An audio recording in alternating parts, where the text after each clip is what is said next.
欧姐呢？这一路上没有人跟踪，银行里面门口没有警卫，我想安全。好，那你现在进去吧。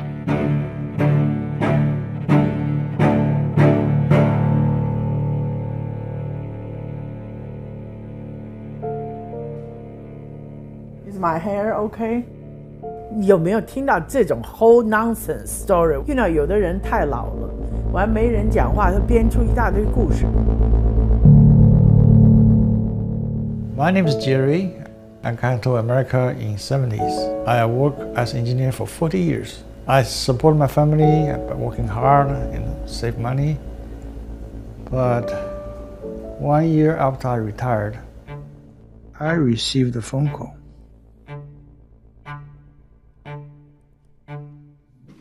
等一下，这边来了一个欧检签发的正式的通告，说明天要拘留你做正式的调查。希望你能够证明没有参与洗钱这个案子。什么洗钱案？是一定有人假冒我的名字干的吧？希望你能配合调查。Has he been acting weird lately? Dad, who are you calling? That's none of your business. I have an interesting offer for you. What kind of offer? 你也可以选择不跟我们合作，我们要冻结你的账户，将你引渡回国。我一定配合。Everything OK？ 重要电话 OK， 回去吃饭，回去，没事。嫌疑人要下车了。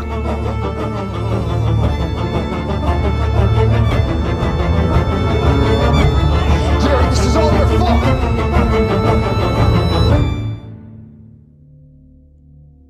我先，你在照我们讲话啊。Hello, everyone. My name is Heather Hurt with the NRW, where nerds rule the world, and I am here with La Chen, who is the director, and Jonathan Hsu, who is the producer, not the writer. This was a clarification that I was given before, not the writer, but also an actor in the upcoming film starring Jerry as himself. Is it John or Jonathan? Does he go by John in the movie? Is it John or Jonathan? Jonathan. No, Jonathan? Jonathan. John would be the persona I play on film. Gotcha. So let's start with the very easiest questions. Why make a movie about your family in this pseudo documentary-esque indie film way? Well, it all started in 2021. I got this call from my father that something terrible happened, and I immediately called my close collaborator, Lao Chen, and I tell him about it.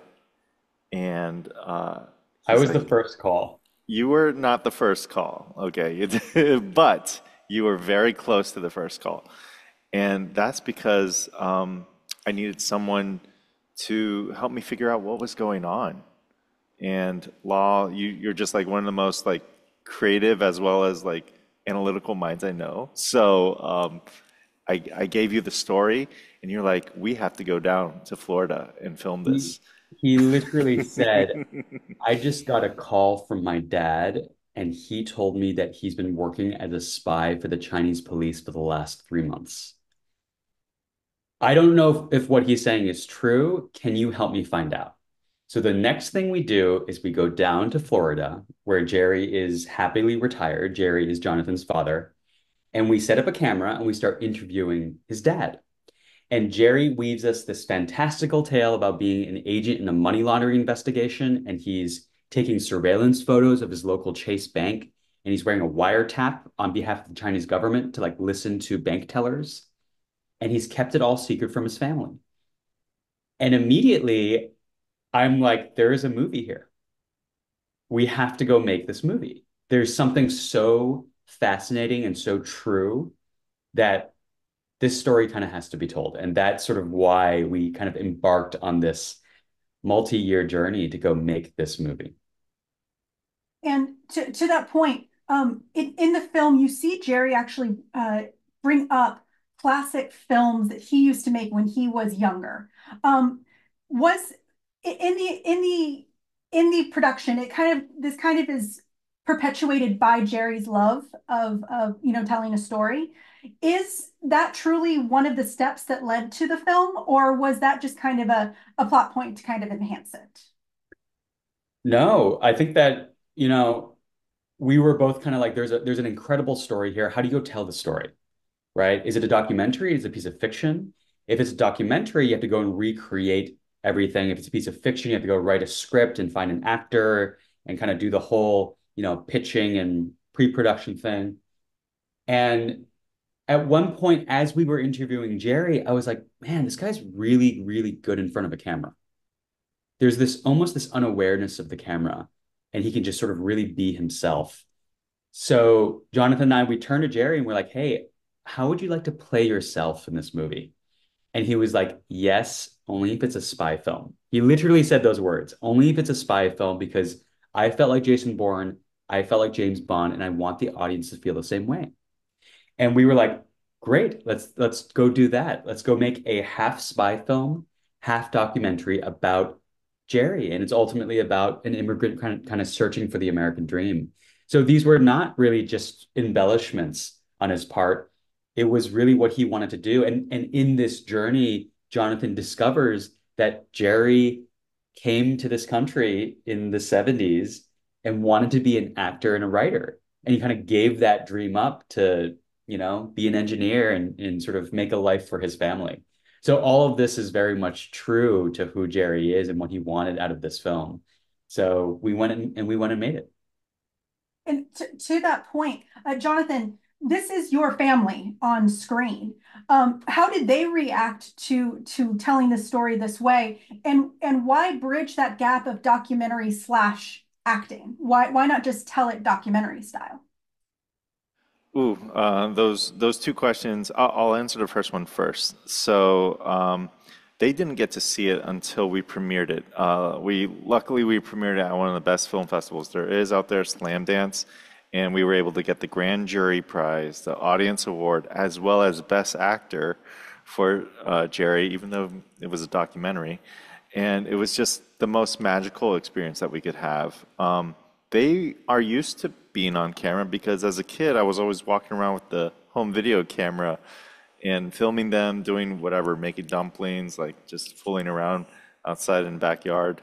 And so I think just bringing them into the film and participating was pretty easy. I mean, it was a lot of scheduling and figuring that out, but it just seemed like the natural way to support my father in being an actor was, instead of like hiring another actor to work with him, we're just like, well, let's just all play versions of ourselves, because after all, this is a documentary. Everything that happens in the movie really happened in real life. So let's just use everyone here in the family. I have to follow up real quick with that. Please tell me your mother is really that grandiose. She's really that incredible. Yes. She is the most incredible, the most fabulous, and that's who she is. She's an artist to the core, and she definitely pushed that onto me and my brothers growing up, that art was something to be pursued and admired and a way to live. So yes, that's exactly her. That's her doing the ballroom dancing. The paintings you see in the house are painted by her. She had a great time, especially working with a director like Law. She was very much like, whatever Law says, John, you do. John, we were worried about asking Kathy, Jonathan's mother, if she would be part of this project. And when we approached her, we were like, hey, do you want to be the star in a movie? She was like, absolutely, yes. And whipped out the ballroom dancing right away and was like, start recording now. Like, I'm going now. So she was like, which dress should I wear? Which dress? What style of ballroom do you want to see? I can do them all. So, it really was this sort of like coincidence that it was a family of performers willing to tell this very, personal story. And that's sort of why we chose to do it the way we did. I think that to answer your second question, it's like, why not just a regular documentary? On the one hand, it's like everything has already happened. So we'd have to go, do recreations anyways. And it was almost out of necessity because it's like, how many, star Asian actors that are over the age of 60 are there out in Hollywood that we could cast? Not that many, you know? So if we're not going to be able to cast them, we might have to do street casting. And if we're doing street casting, we might as well use Jerry and Kathy because they're so incredible. And you can't really recreate that magic. And they are kind of the most extreme versions of all of our parents in a way. They really represent, like, at least for me, like they represent kind of caricatures of these immigrant parents and how they behave and how they speak and how they interact with each other. So we were kind of like, they're just kind of perfect for the story. And I get people asking me after films, you know, complimenting, like, oh, great casting. Kathy was such an interesting choice. I'm like, that's Jonathan's mother. That's not a choice. That's who she is. So there was a lot of beauty in finding truth in what we were doing, but also finding ways to make it creative, entertaining. And it was, once again, she is a literal ball, and it's very entertaining. It was a very sweet story of family, which is the brunt of this all. Once again, we're talking about primarily a documentary because I think technically, as Jonathan just said, it is supposed to be a documentary. You at the end, it is mentioned that these conversations that Jerry had over the phone, they were very real. They happened. What type of research, and how much did you have to do to get that information? That's a great question. I had to do zero research because when we asked Jerry, can you tell us everything that happened? He literally handed us a screenplay, like formatted with all of the dialogue that he had with the Chinese police, word for word. And he was like, this is exactly what was said. And he showed us some of his WhatsApp conversations, and they matched right up. And it became the dialogue for the story. And all I had to do as part of this sort of screenwriting partner for Jerry was to take what was absolutely true from Jerry's experience and just put it within a structure that I feel like audiences would both find entertaining, but also a bit surprising. You know, it's not every day do you see a film formatted in this manner, in which you're asking me these questions. Is it a documentary or is it not? It's like, that is a great question. I don't have an answer for you. You have to go watch it.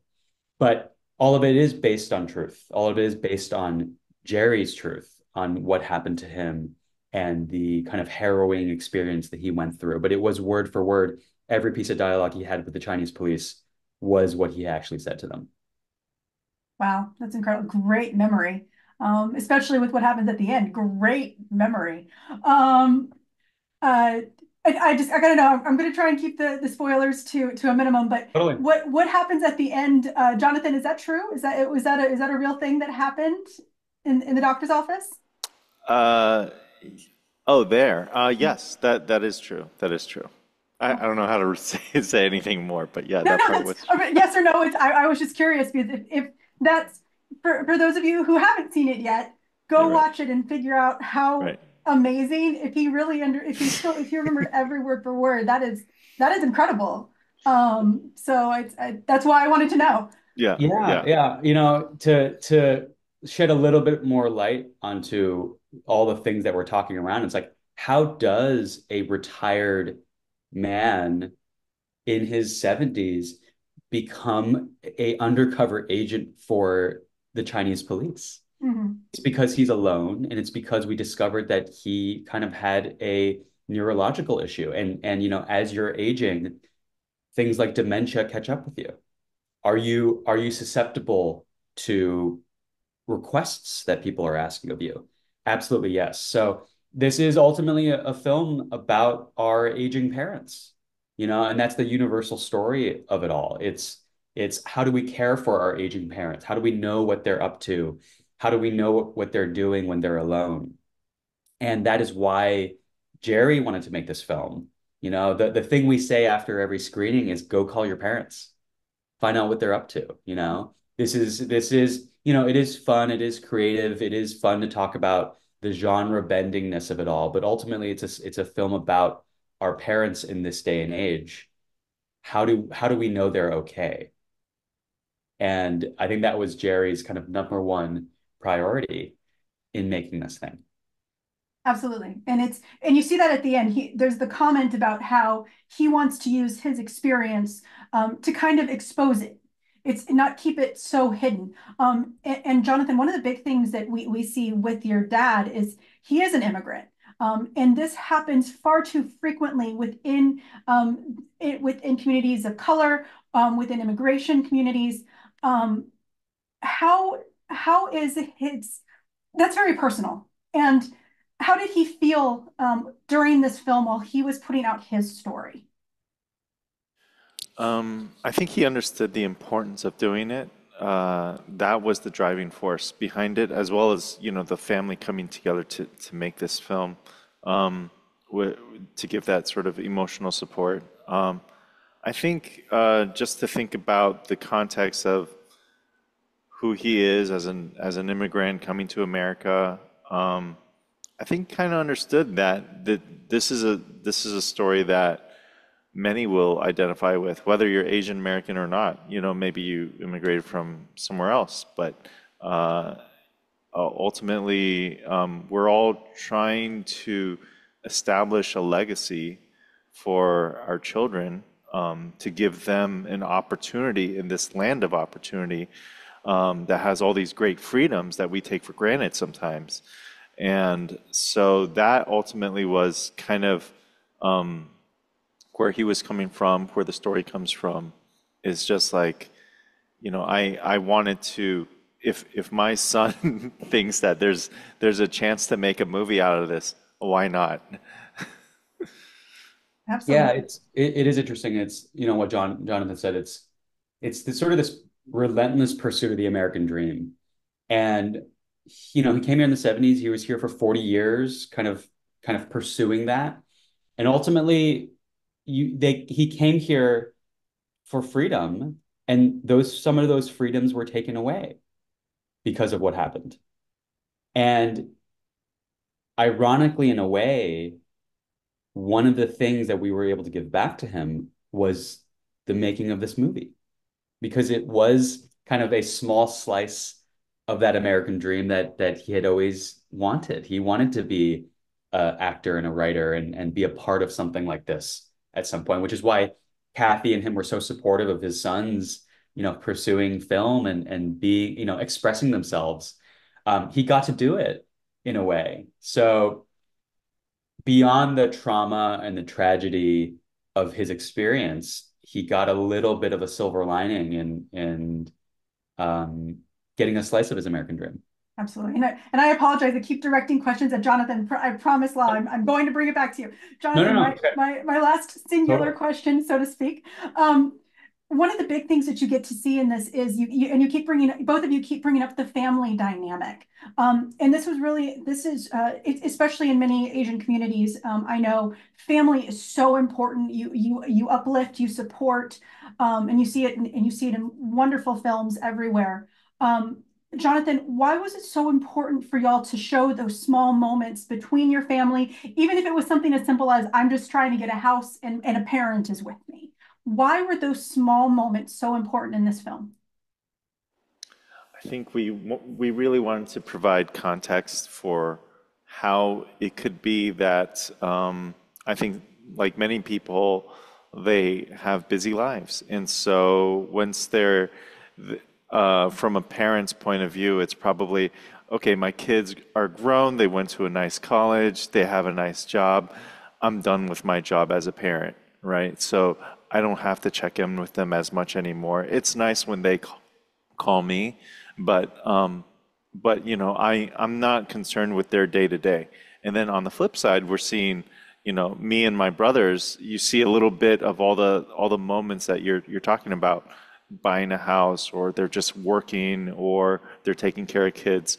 And so these little details are kind of what also build up obstacles for clear communication between us and our parents. We're busy with our own lives, trying to build our family.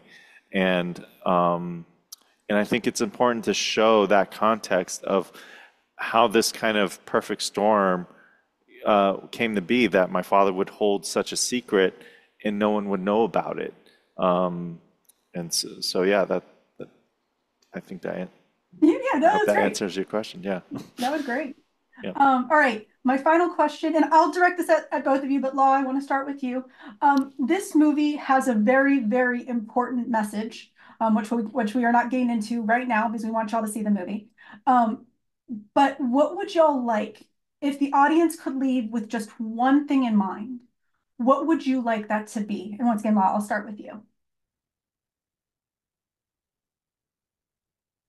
I think that your audience are film lovers, first and foremost. And, this is something that I hope that you've never seen before. It's something that might be a documentary, it might be a spy film, it might be real, it might be not. And it's for you to find out when you watch it, the journey that this immigrant dad goes on, which is ultimately a filmmaking journey, because he made this with us. He is the star, he is the writer, and he's a testament to what filmmaking is. And that's why we wanted to make it so kind of fascinating and interesting for the cinephile, for somebody who loves movies, because Jerry loved movies and we all love movies, and we just wanted to make something for us, basically. But the what I want for you to leave the theater with is the idea that you should call your parents. Okay. What about you, Jonathan? I echo the same sentiment. Yeah, the same thing. Yeah, that's the most important message. I'm aligned with that.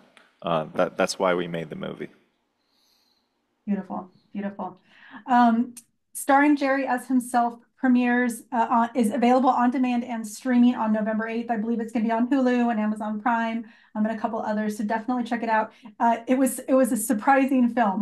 When I went into it, I had no idea what I was getting into, and I literally messaged my producer like, "You're going to love this. You're going to just absolutely adore it." Thank you guys so very much for your time. This was a lot of fun, and I cannot wait for more people to take a look at it. Thank you guys. Thank you so much, Heather.